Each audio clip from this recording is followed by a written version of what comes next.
Transmitting further details. Look, fuck off!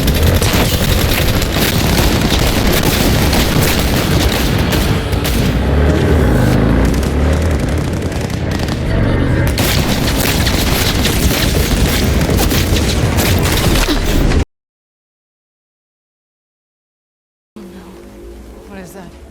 It's our warning signal. Your people are here. And the whole island is on alert now. We need to hurry. God damn it, Isaac. We'll cut through the lock we can. Follow me. How many people live here?